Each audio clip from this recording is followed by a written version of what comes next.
noise.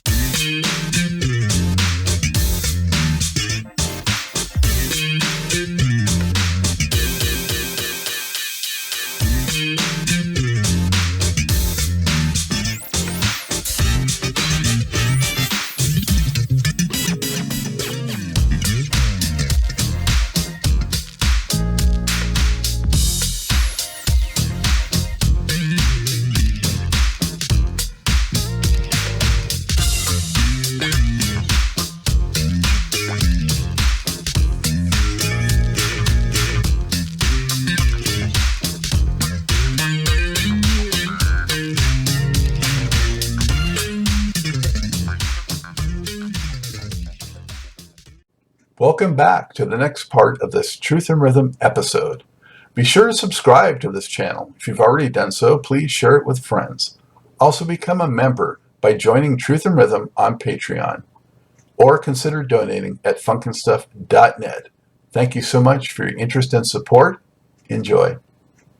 I did like that record Buddy did with Stevie Salas and Bootsy. The color code, was that? No, it was Third Eye. Hardware, yeah. Hardware, yeah. God, I remember. Oh my gosh, wow. I haven't thought about that in a long time. Yeah, it was great. Oh God, yeah, it was great. Really definitely going for a Band of Gypsies type of thing on that.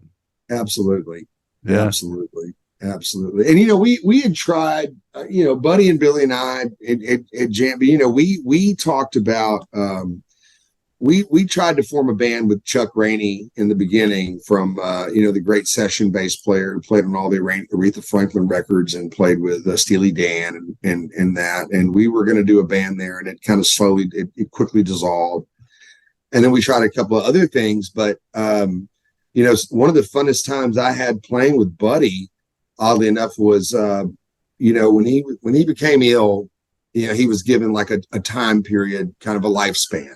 They kind of told him, hey, the CHF is really bad and you've got maybe 5 years, and that was, and I was in so much denial, and I think he was too. We were like, nah, whatever, that's not real, and so when it came to that 5-year mark, he had decided that he wanted to go out playing with me and Tommy Shannon from Double Trouble. And so Stevie Ray Vaughan's bass player. And so we put together a band called Band of Trouble. So being a merger of Band of Gypsies and Double Trouble. And so, we were planning on doing an album. We had plans to do a record. Tommy and I were working diligently on trying to figure out where to record it and the material to play on it and stuff to do. And, Buddy and I were still struggling quite a bit, and so there was that part that was kind of hindering a lot of things. But, it was, I'm really, really regretful that that never happened. However, we do have a performance that was filmed and recorded, and a good friend of mine has that footage, and I've been trying to get it for, 20 years, since we recorded it. And, so we had some great moments with that group, and that was a really great trio. And Tommy loved it because he got to get funky.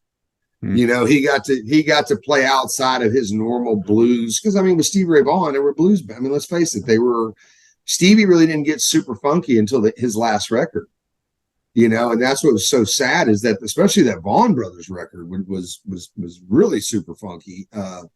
But, with Tommy, that was one of the things he loved about playing with Buddy and I, was that he had the ability not only to do the Band of Gypsies stuff, but like we would do Who Knows, from Band of Gypsies. And then we, a version that we would do, we would go into Inner City Blues by Marvin Gaye and go into that riff, and Tommy loved it. And he would just get this big smile on his face, and we would just vamp on that for like 15 minutes. Just that, and then go into Freddie's Dead by Curtis Mayfield, and then take it back to Who Knows.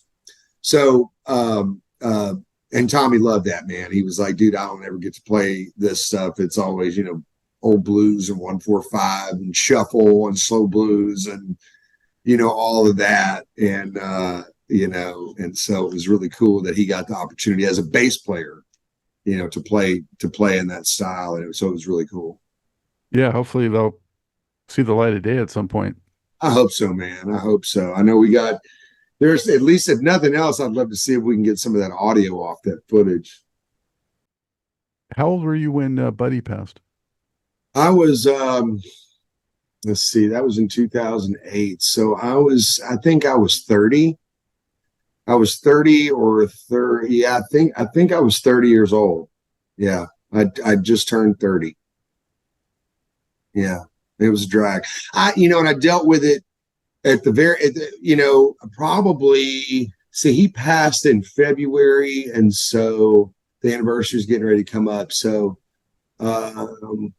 that summer, so probably like 7 or 8 months before that is when he told me it's finally over. And that's when I like grieved and broke down and like totally lost it talking to him, him telling me that he didn't have much longer.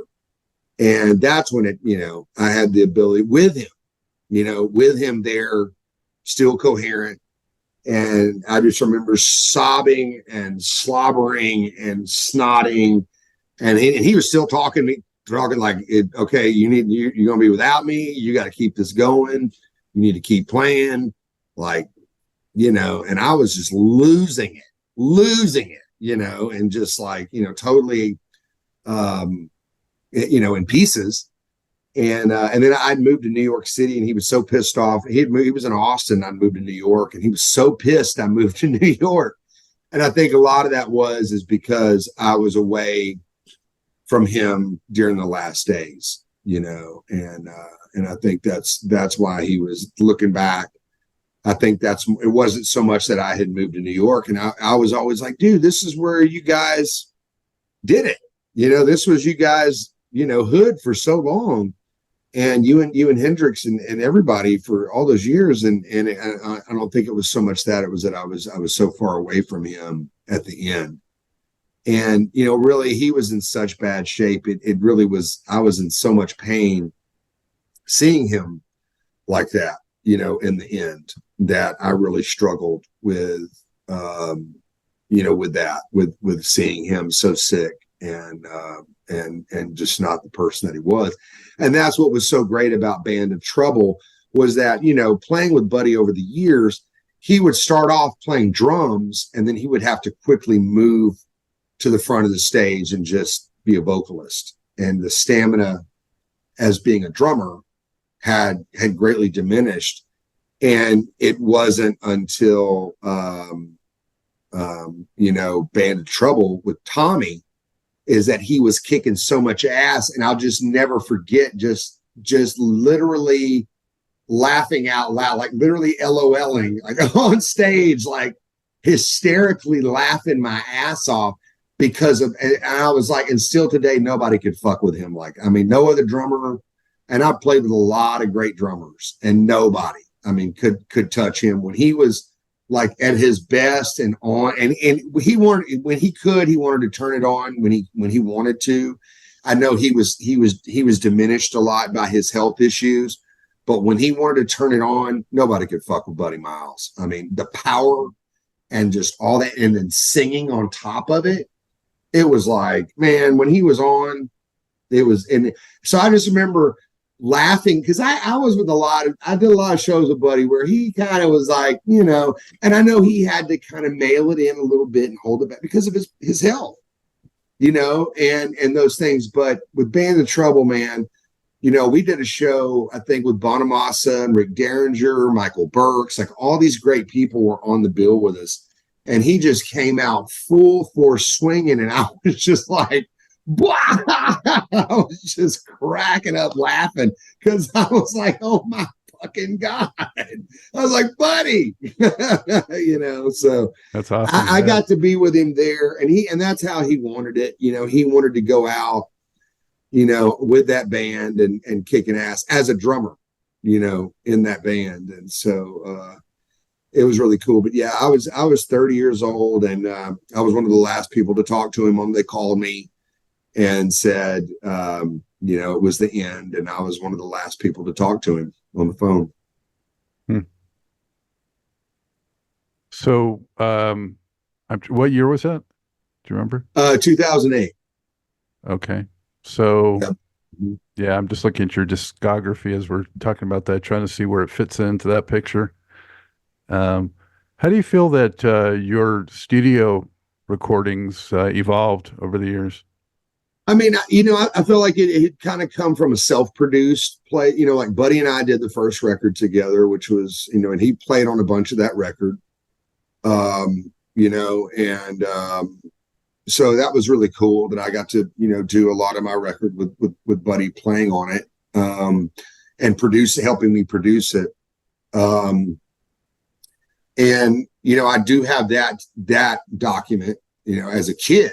I mean, God, I was like 19 years old when we were recording that, so 19, 20 years old. And I'd taken a hiatus from Lucky Peterson's band.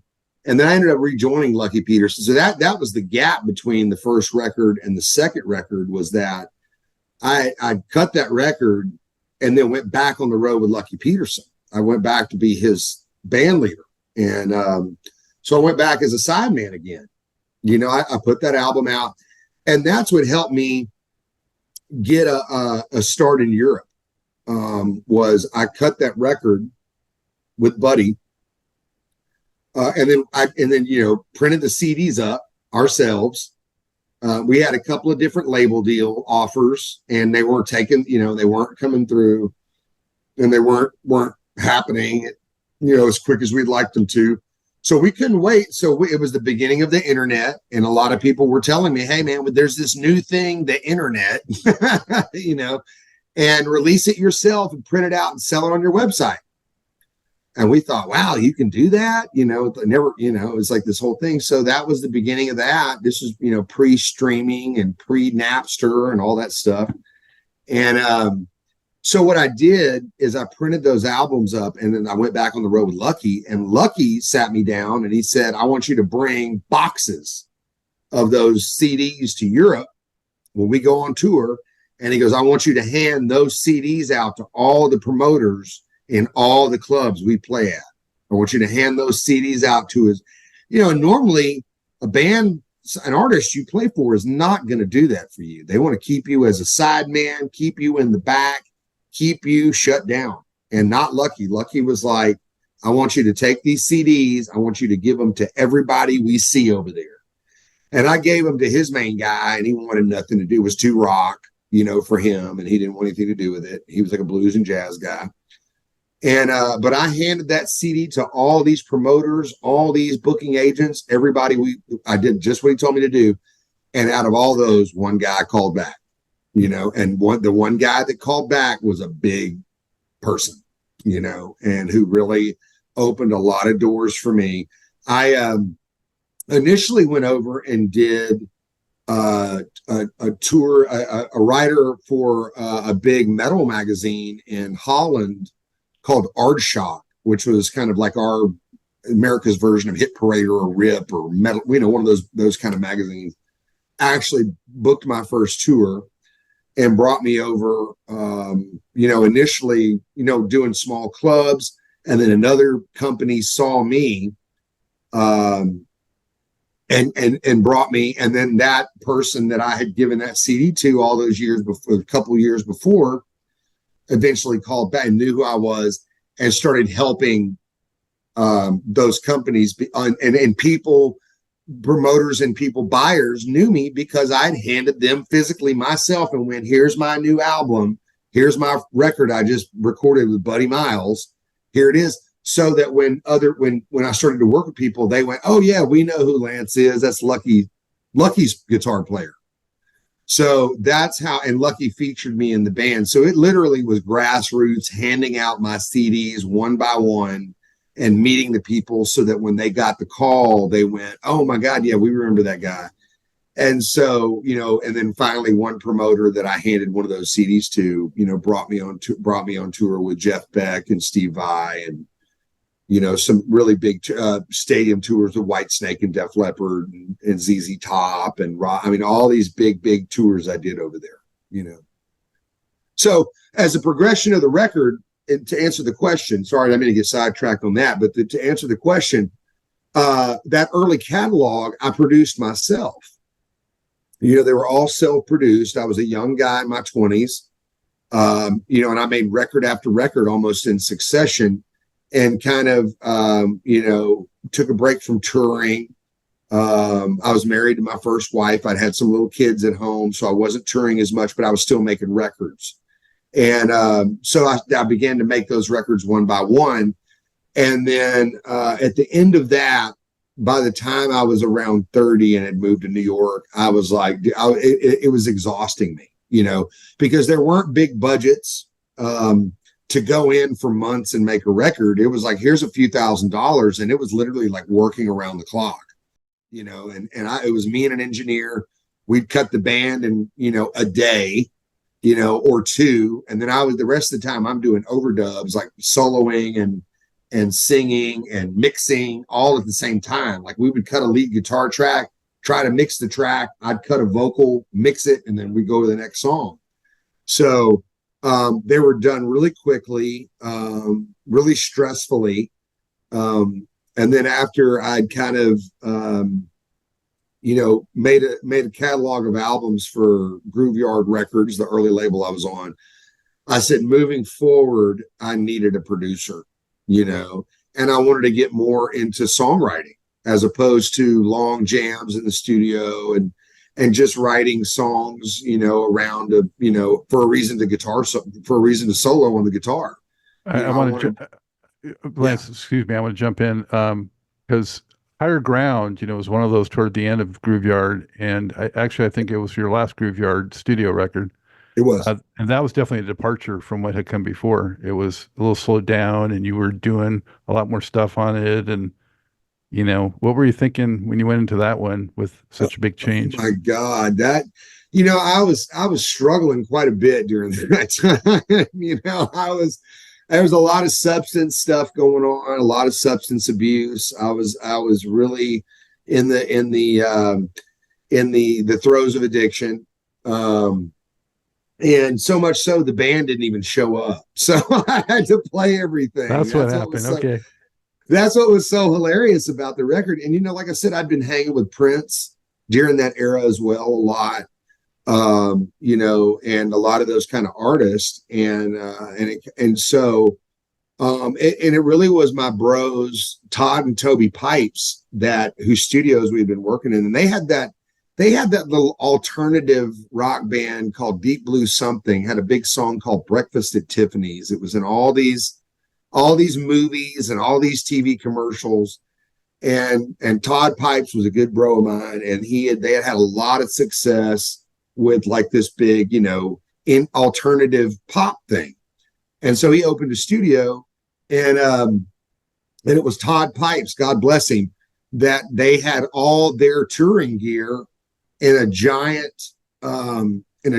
closet, all their road cases. And I was defeated. I was like in the control room, all fucked up. Don Moore, bless his heart, he's a Methodist minister now. He was like studying to be a minister and all this shit. He literally had like the Bible out on the fucking console, like, dear Lord God, you know. And I'm just like totally fucked up, you know. They're just like, oh my God, like, and I'm like, fuck them, I don't care if they don't, you know. And Todd Pipes, and then I was just like went into this depression, and like Don's over there praying, I'm like depressed, and Todd goes, you know what, fuck this, and he goes and opens their storage locker, their road case locker, and he starts pulling out drums and amps and shit. And he was like, Lance, get your ass in the tracking room. He's like, you're going to play everything on this record. He's like, fuck the band. I know what you can do. I know you play all the instruments. Stevie, you want to record Higher Ground? Well, guess who played all the instruments on Higher Ground? Stevie Wonder did it by himself. That's what you're about to do. And I was like, Todd, I don't know, man. And he was like, shut the fuck up. Get on the drum kit. This is what we're doing. And that's how we did it. And it was my bro, Todd Pipes, that he was like, we're not going to be defeated. This studio, because I booked out a bunch of time. And he was like, we're not canceling the studio time. You've already paid for it. You're going to get up. And he's like, I don't give a shit if you're doing drugs. Like, do your drugs. Like, maybe that's going to help you better. He's like, I don't care. He's like, but we're going to get this record done. And he pulled the drums out. He pulled amps out. And he went home and got his like 62 P bass that he never took out of his house and like brought it. He's like, you're going to play bass on this. And so during the recording of that, we just went for days on end.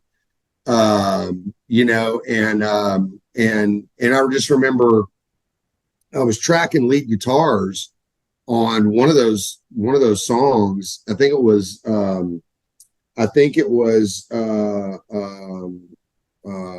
God, I can't remember which one it was, or even a lot of the titles, but it was the second song. That's a Fact. That's what it's called. That's a Fact. I was recording guitar, and there's this big tripped out heavy jam guitar solo, and I'm cutting, and I've got like Marshall stacked. I mean, it was a obnoxious amount of guitar. I mean, there were like 4 Marshall stacks, Fenders, shit wired up like all the way across. It was just like, you know, earthquake loud. And I mean, they're cutting guitars, and Todd's brother Toby, they were heavy. I mean, they worked with all the alternative people, and they were into the Smiths and Morrissey and, you know, The Cure, and they knew all those guys. I mean, that was the world they lived in. You know, they were from that alternative world, and we were all bros, and we all loved each other, and it was all good. But I was over there cutting tracks, and I looked out of the corner of my eye, and I see this chick has the door cracked, and she looks like a little, like almost like that girl off that movie, The Ring. Like, she's this little horror movie looking chick, peering through the door. And I was like, Dawn, stop. And we stopped.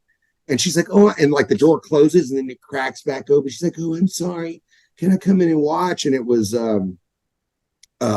Hope Sandoval from Mazzy Star, and the chick from the Mazzy Star group, who was working with Todd in Studio B. And she comes in and sits on the couch, and I'm just like, you know, ripping it looks like Scarface. It looked like a combination between Scarface and like Eddie Van Halen or something. I don't even know. It's like, which probably wasn't too far off either. But it was like this just total tragic scene. And she comes in, and she just goes, she comes up and gently puts her hand on me in between takes, and she's like, Lance. And I was like, yeah. And she was like, when's the last time you ate? You know? And I just was like, and I had to think about it. And she went into the next round, and she came back in with this giant pizza. You know? And she was like, take your guitar off, come sit on the couch. She opened the pizza, and she's like, I'm not going to leave until you eat a slice of pizza. And I was just like, so here I am choking down this pizza in front of, you know, Hope Sandoval, like this total embarrassing moment. You know, I'm just like, it's so Don's at the control board. He's still praying. You know, it was like, so Higher Ground was a trip, man. That making that record was fucking crazy. It was crazy. So, and I listened back on it, and I'm like, I don't even know, you know, it's just, it's miraculous it came out like it did. I mean, because there was so much insanity, but that's what it was. Like, the guys didn't show up. And so, you know, Todd Pipes pulled all the instruments out and go, you're going to do it yourself. And so I was really proud of it. I thought it was really cool. But after doing that, you know, it was like, okay, the craziness has to go down to a minimum, and I have to have a producer come in and rein shit in, you know. Wow, it's great to hear all that backstory. Yeah. Higher Ground was really slowed down on that, and funky. Yeah. But I mean, you had El Paso Sugar on there, you know, some good stuff. Yeah. Despite it all. It did. Despite it all, you're right. And it did really well overseas, and I did some great touring behind that. I mean, I toured with, you know, ZZ Top on that record. I toured with Whitesnake and toured with Def Leppard. I mean, did soccer stadiums with those guys on that record. So, you know, I was really proud that, you know, not only did it, you know, was there, you know, like you said, I made that record. I couldn't believe I pulled that off, especially in the condition that I was in, that I was able to pull it off like that. But then to also then I you know, sobered up and like, you know, come on, put the shit down. Let's get back to reality. and sobered up for a minute, and then it was like, and then I got to go do some great touring, and my head was clear, and I went out and did some really brilliant touring behind that record. So, got to do some of the beginning of some of the biggest touring of my career on that record. And we touched on it earlier, but Eric Gale's, similar kind of, challenges with substances and all that. Did you guys communicate or commiserate at all about that part of your lives? Oh my God, we were hell on earth together. I mean, yeah. But also when you were going through rehab periods, did you? Yeah. Oh yeah. Oh my God. Yeah. Yeah. Oh man. All the time. Yeah. We struggled.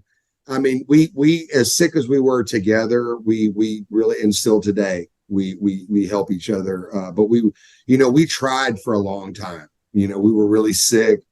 Yeah, and I mean, addiction is a disease, it's an illness. I mean, just like cancer and diabetes, and we had that illness. And so and left unmaintained, like if you don't maintain your diabetes, you're going to get sick, it's going to fuck you up.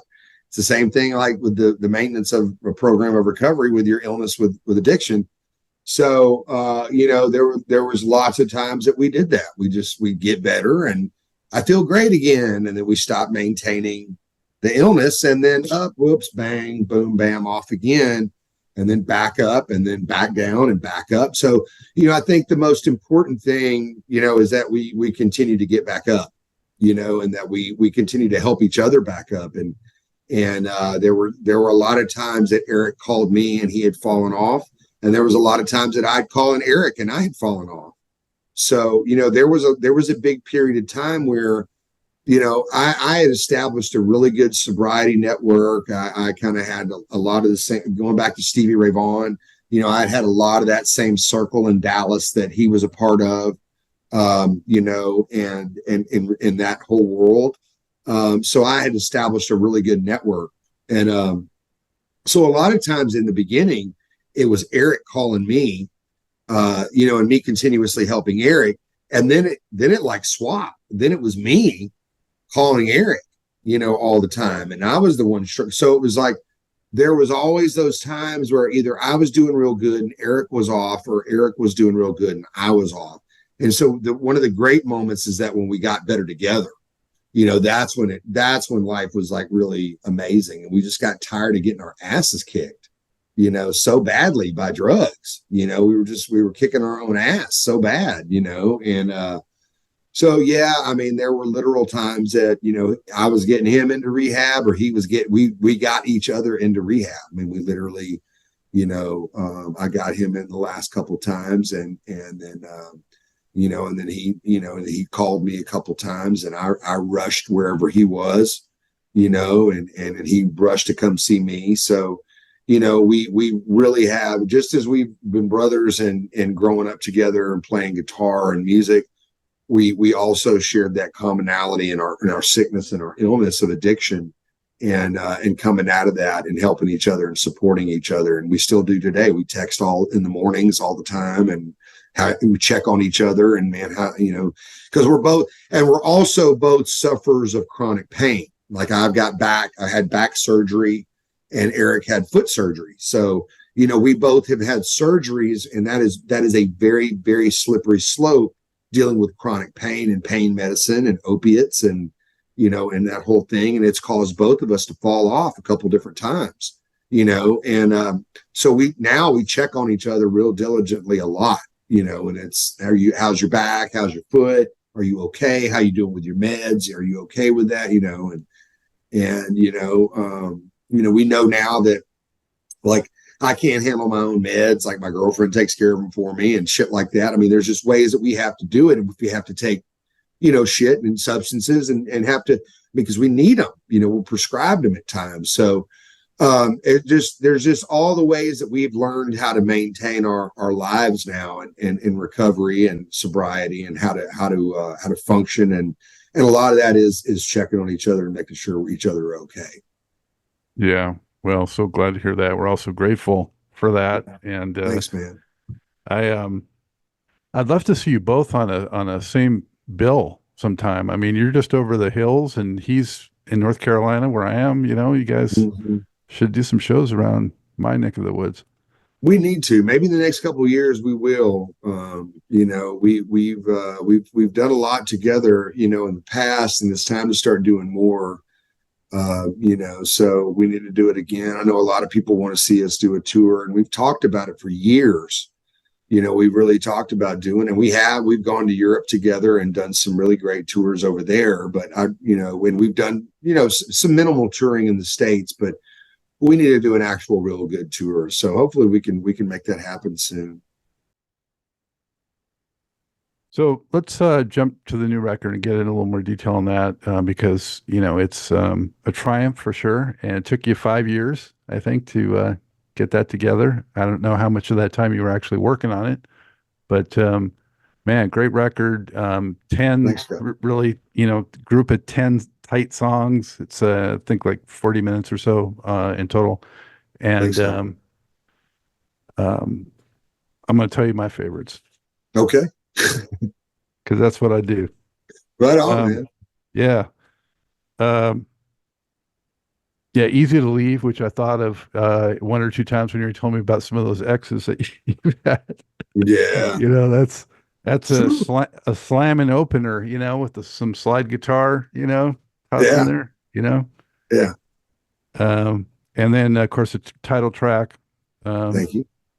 Again, some of that funk in there with the Abs- blues, you know. Absolutely. Got to have the Yeah, groove. yeah, and that extended when you posted it's on YouTube. Great Mhm. version of that too. That was down in Florida, was it? Yeah, we did a show back in the fall. We did some minimal touring in the States on it, and we did then we shot a video down there. And so yeah, we got a nice little outro jam that we call "It's Always Something." That's one of my favorite sayings. Oh, and then my other one, if it's not one thing, it's another. That's my that's my two favorite sayings. The other two that I really love, especially on the record, are Take a Swing. Oh, thanks, man. Yeah, really aggressive blues rock. And then the closer is epic, you know. It's kind of like a Zepp-ish kind of builder, you know. Yeah. Yeah. Well, it's funny. I thank you, Scott. And it's funny because the opening and the closer were the first two songs I wrote when I moved to Nashville. Um, you know, I came here again, yeah, as another divorce, another, situation gone bad. And you know, I had a lot to write about, you know, again, another one of those veer offs from recovery. And I had to get, you know, that was one of the reasons of coming to Nashville and to refocus on my wellness and kind of a geographical, you know, thing to get in a different place in a different area and get some different surroundings and, you know, start getting better again. And when I came here, I began to write in open tunings, and I was listening to a lot of Blind Willie McTell and a lot of the Piedmont guys, especially Blind Willie McTell. I was listening to a lot of Blind Willie McTell and you know, songs like Stomp Down Rider and Broke Down Engine Blues and Scary Day Blues and all that real great, you know, come around to my house, all that old Blind Willie McTell 12-string shit. He was playing all this crazy stuff. And so that's kind of like that middle section is where it came from. And so I was really listening to a lot of Blind Willie McTell and also a lot of world music. I was listening to a lot of Ali Farka, a lot of Ustad Ali Khan and Rahim Al-Hajj, like a lot of Middle Eastern stuff, like with ouds and you know, a lot of the African musicians and musicians of the Orient. Because, you know, part of that maintenance of the addiction and the spirit is the spirituality stuff and the meditation. And so that's a lot of music I would put on while I would try to get into a meditative state to kind of, you know, get into that spiritual zone. And so it began to infuse. I'm listening to Blind Willie McTell, and then I'm listening to, you know, Ali Farka, you know. And so and then writing a song about the blues. And then it was just writing about the shit I'd been going through, man, all the divorce, again, here we go with another veer off with the addiction and, all the bullshit, just writing about all the stuff. And so Easy to Leave was about, it was about that whole situation, this marriage ending, and shit being so bad, you finally have had enough. And it could go for a lot of different things, man, a job, a marriage, a, relationship, anything, a band, whatever, whenever you're sick of putting up with enough shit, it's like that kind of song. So it needed a real heavy, kind of a riff like that. And I was real glad to have the great John Hummel play drums on a lot of this stuff. John played with Lady Gaga early on. And he was referred by the great Brian Tichy, who throws the big John Bonham party in LA every year. And at NAMM, and you used to have the NAMM, the Bonzo Bash. And so Brian Tichy was one of Brian Tichy's close friends. And so, and when they first had mentioned Hummel playing with Lady Gaga, I thought he was going to be this real tight pop guy, and I thought, oh man, no. And then when I heard him play, I went, absolutely, he needs to play on the record. So, and then Jurgen Carlson from Government Mule, formerly of Government Mule, who just recently left Mule, playing bass on the track was just incredible. So to have that combination of John Hummel with Jurgen Carlson was just perfect marriage of players to play on it. And then I'm just trying to adapt, the Blind Willie McTell and all the heavy stuff in the slide guitar playing.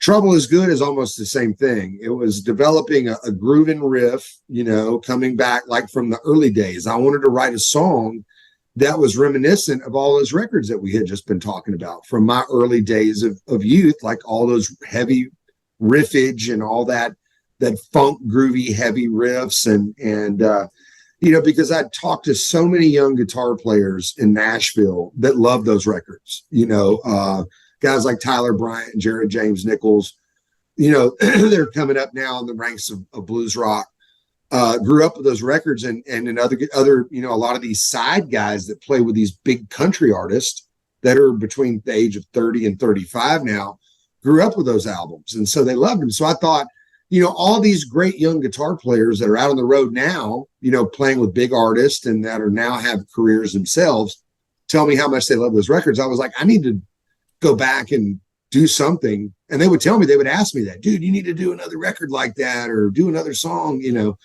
And so Trouble Is Good kind of came out of, that idea, that inspiration of let's go back and write something very similar.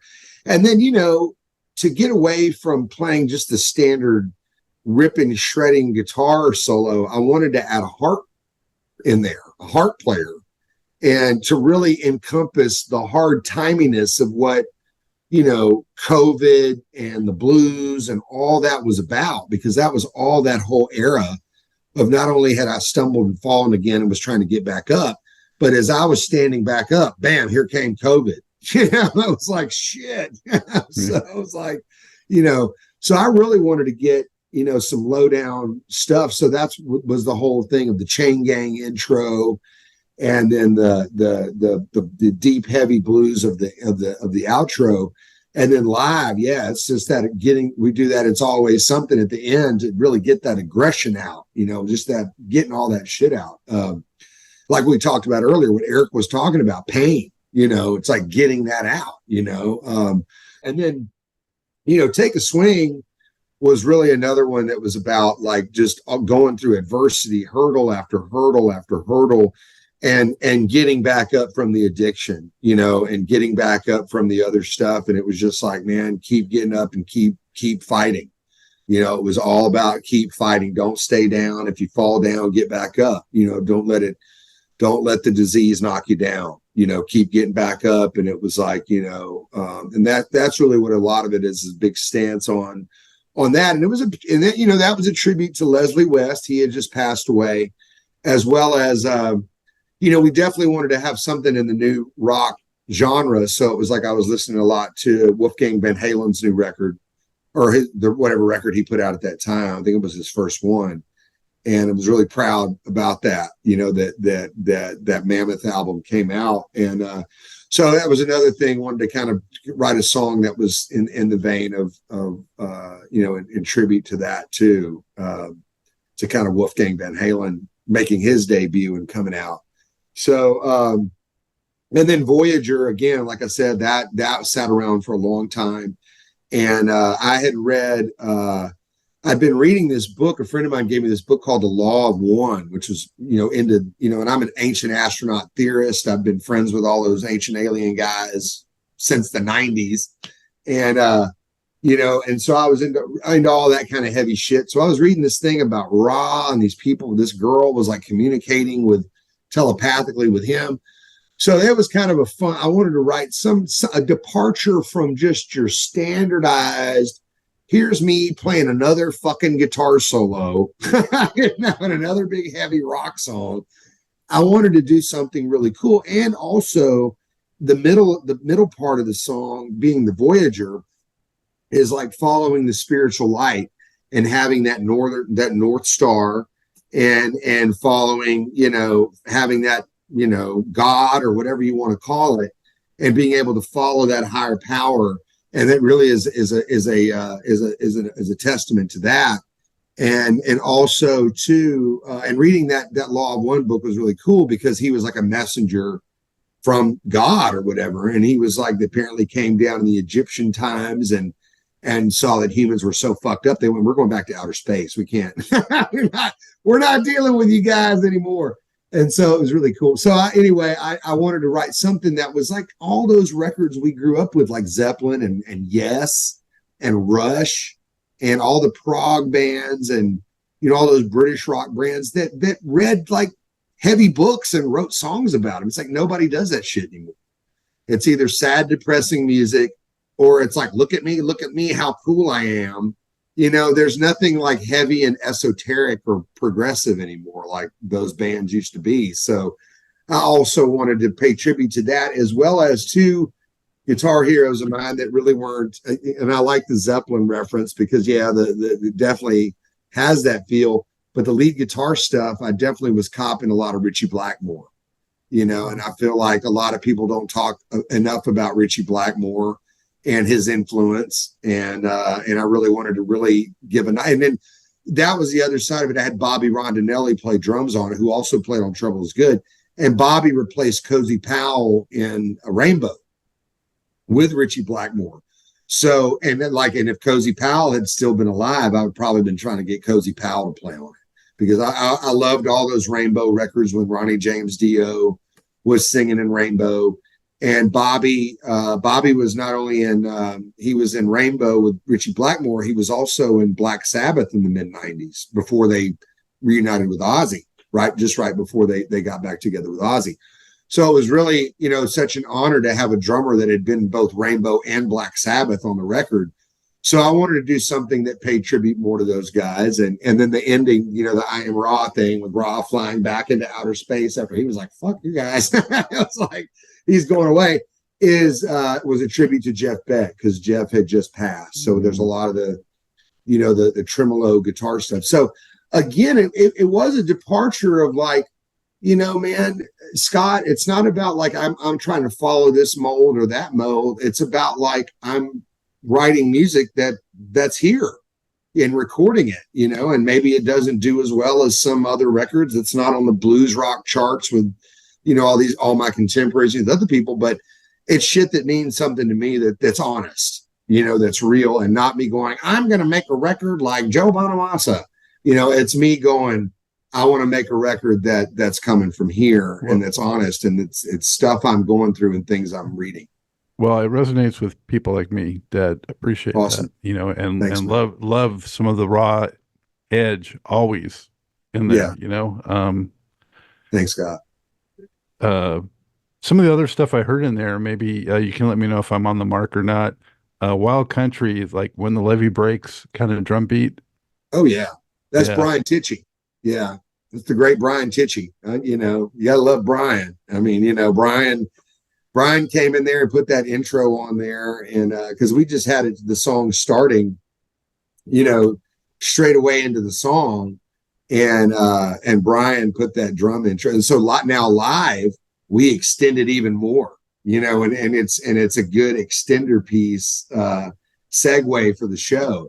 But yeah, no, that was Brian Tichy, and you know, he's pretty much like the John Bonham historian. You know, he's like the guy that really is the authority on all things Bonham. And so it was an honor to have him. You know, he played with Ozzy, he was with Whitesnake, he was with Foreigner, that early band Pride and Glory with Zakk Wylde. You know, so much great shit Brian Tichy has done. But yeah, especially, and you know, I saw him play with Ozzy, you know, and so it was such an honor to have Brian play on the record, and you know, and so for him to come up with that kind of a feel is definitely you know, it's such a Brian Tichy thing. Yeah, I mean, it's like a callback, but then it goes into its own thing for sure. Absolutely. And it's like the kind of tune that's great for like open highway, you know, kind of vibe, you know. Absolutely. I mean, you know, Yeah. it's like, it's America. Exactly. But you know, it's like getting on your bike and riding off into the sun. And it's again, it's like, I don't give a fuck, man. I'm going to do what I want. It's, you know, being an American. Like that's what we, you know, it's what, you know, this country was founded on is, you know, is that kind of shit, and like being free and following, you know, doing what you want to do and following your hopes and dreams and being your own person. And that's what it's about. That's what Wild Country is about, you know, not fitting into any kind of mold and being your own person. And Reborn, I feel a little bit of like a Aerosmith or Joe Perry kind of, you know, Get Your Wings era kind of vibe. Yeah. Wow. You know, and it definitely that, you know, and that's interesting because that, you know, this is like a total drummer record, but that was Herman Matthews, plays with Stevie Wonder and Tower Power. And I don't know, God, Herman's just, you know, he's done so many other great records, but you know, he's with Stevie Wonder for years. And for him, it's an interesting shuffle piece. But yeah, that's interesting. You would make that reference because you know, it was definitely, for me, it was sounding a lot like 60s pop. You know, it was like this whole Cream kind of meets that Cheap Trick meets Aerosmith. Yeah, it turned into this thing that I originally was thinking, like when I first heard the song, when Joey Sykes played it for me, I was thinking like, man, this sounds like very Yardbirds or, you know, some kind of, you know, 60s band, you know, the Byrds or some kind of 60s thing, and or Cream when they would try to play a pop tune. But you know, and I was channeling a lot of, you know, trying to channel a lot of Leslie West type of tones and a fuzz tone and real creamy kind of sounds. But that's really cool that you would make that reference because, oh my God, yeah. I mean, Aerosmith was completely embedded into my DNA. I had the great fortune and good opportunity to become close with the Whitfords and teach both Harrison and Graham Whitford, you know, Brad Whitford's sons, guitar, and have them play with me when they were kids. You know, they'd come out on stage and play, and super talented kids. And you know, it's so good to see them so successful now, and to have such an honor to, you know, to be able to be a guitar instructor and to work with Brad's kids and all the Aerosmith, you know, it seems like I'm friends with all their kids, you know, all their band members, all their kids. So, you know, I'm glad you made that reference because yeah, they are a big part of, and Buck Johnson, who's their keyboard player, actually played on half the album anyway. So, you know, there's that whole connection to it. How could I forget Buck? I mean, he's on the whole record. So. Well, congratulations on it. I hope it continues to do well for you. And I hope Thanks, I get a chance to see some of it live. I've seen clips, but yeah. Before I let you go, what 3 tracks that you've done would you say you're most proud of and why? Oh my gosh. Or you don't have, it doesn't have to be exactly 3. It could be 2, whatever. Yeah, I mean, I think, you know, one of the big, you know, of course, the you know, El Paso Sugar, of course. I mean, you know, that being one of the staples of my career that did very well for me. You know, and I love the new album. I mean, you know, Voyager was great. I mean, I feel like that was one of the pinnacle moments of my career in writing and recording and capturing that idea live. And there's a lot of great moments, and Salvation from Sundown was great. That was another great one from that era. But there's just that's a tough one, Scott. I'd have to get back to you. But I didn't name Salvation to Sundown I didn't call it out, but man, you are just blistering on that one. You're killing. Oh, well, thank you, man. Yeah, no, and that, and it really it changed live too. It really gets into a very spiritual thing live. It really had a lot of meaning in that, but it really evolved live into a whole different thing. But no, a lot of the new record, man. I mean, I just think that like Trouble Is Good, like those songs you'd mentioned, man. I think those are some of the best moments of my career. I'm glad I picked good ones. What would be your, I like to ask a lot of guests this, Lance, and that is if you can only have 5 albums, can't be any of yours, on a desert island, what 5 might they be? Man, first, Band of Gypsies, Jimi Hendrix, Band of Gypsies, Cream, probably Wheels of Fire or Disraeli Gears, kind of toss it between one of those two. Band of Gypsies, probably Disraeli Gears. I don't know. It's hard. Wheels of Fire. I don't even know. That's a real tough one. What is that? 2, 3 would probably have to be, God, man, there's so many. I'd have to have, the next 3 would have to be blues records, and I have to have a jazz record in there somehow. But definitely, probably Years Gone by Albert King, Burglar by Freddie King, and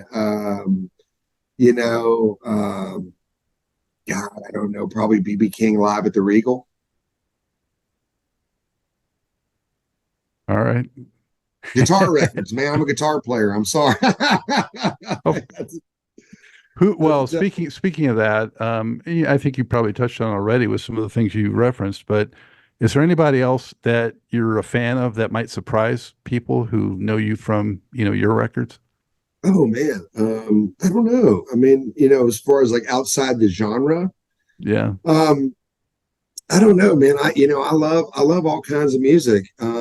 Lately I've been listening to a lot of world music. I've been really into a lot of world artists, and but I don't know, shocking, wise, I don't know. I don't know. I'm a big Anushka Shankar fan. I love sitar music. Tanari Win, because it was a West African band. That's another one that got turned on to recently. That's really cool stuff. But to kind of come out of left field, man, I don't know how shocking it would be. But I listen to a lot of world artists. I think that's the thing that I think that's kind of maybe out of the norm for a lot of guitar shredders and guitar guys and guys from the guitar thing. I listen to a lot of instruments other than guitar players, and that being that of like Rahim, which is like we talk about Voyager. Rahim El-Hajj is a Persian musician that really that's an oud player, which is why I've actually played an oud at the intro of the track and was really into his music. So I'm trying to translate a lot of that music into what it is that I do. Mm-hmm. Well, how can people keep up with you and know when you're playing where and all that good stuff? We're kind of on the social media, Lance Lopez Guitarist on Instagram. Please give us a like, tell everybody to give us a like, follow us, follow us on Instagram, like us on Facebook. It's at Lance Lopez Band. And, I think the Facebook page is Lance Lopez TX. I can't remember, but yeah, follow the social medias. That's where I'm there the most active, and I do interact. I love hearing from everybody. I love talking with everybody. I love staying in touch with everybody. It kind of, I know it's kind of impersonal, but it does allow me a much more personal connection to everybody that's listening to the music. So I love to interact with with everybody. So that's the best way to keep up with me, Instagram and Facebook. I know you got the Buddy Miles tribute coming up. We have the Buddy, and so I've got, I'm in another band. I've got a side band called Two Wolf with Greg T. Walker from Blackfoot and a couple other good buddies of ours, Chris Bell and Rusty Valentine. We're going out on the Rock Legends cruise the end of February. We're with Sammy Hagar and Billy Gibbons, Brett Michaels, and those guys. And then when I get back from that, we're doing the Buddy Miles for the love of Buddy Miles, March 1st at the Michael A. Guido Theater at the Henry Ford Museum at the community center there in Dearborn, Michigan. And so I'm really excited about that. A great collection of artists, Dennis Chambers, Norwood Fisher from Fishbone, Peter Keys from Skinner, Jimmy McCarty from, Cactus and Mich Ryder. I mean, all these great bands, great artists, coming together and playing. So it ought to be a pretty serious show. Now, gear wise, you kind of were a big Strat guy early on, but you moved away from that. Yeah, I did. I did move away from the Strat.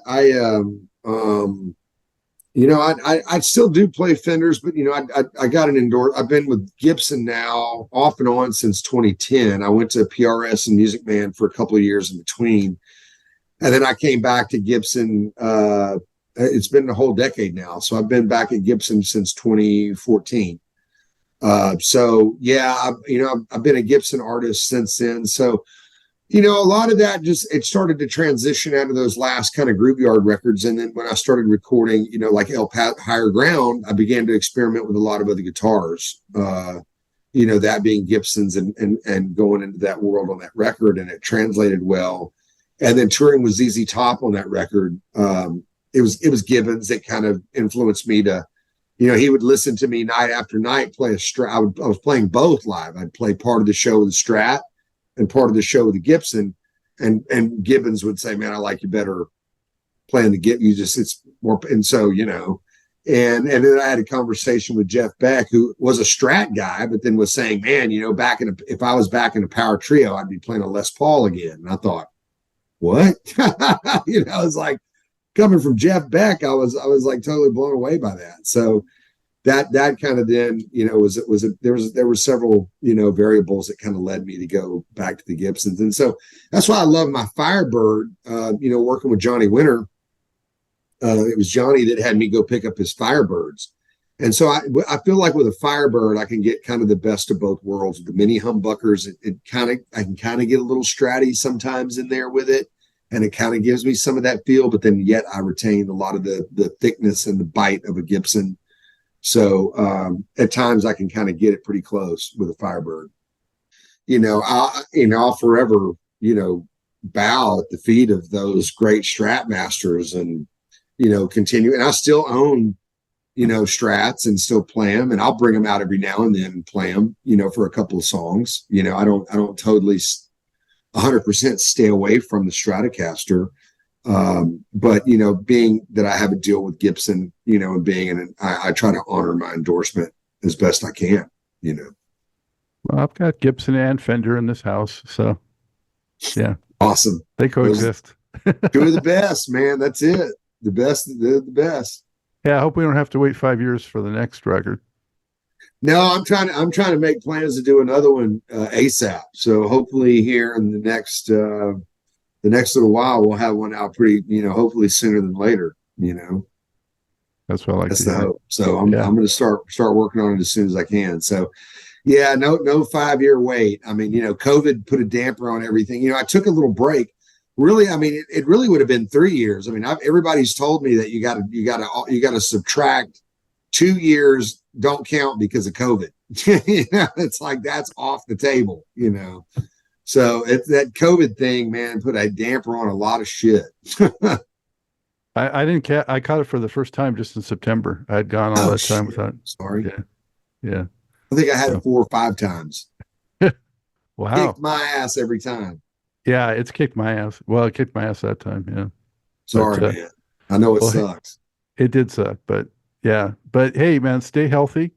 Thanks, Scott. Take care of yourself, and keep going, man. We're gonna try. We're doing the best we can.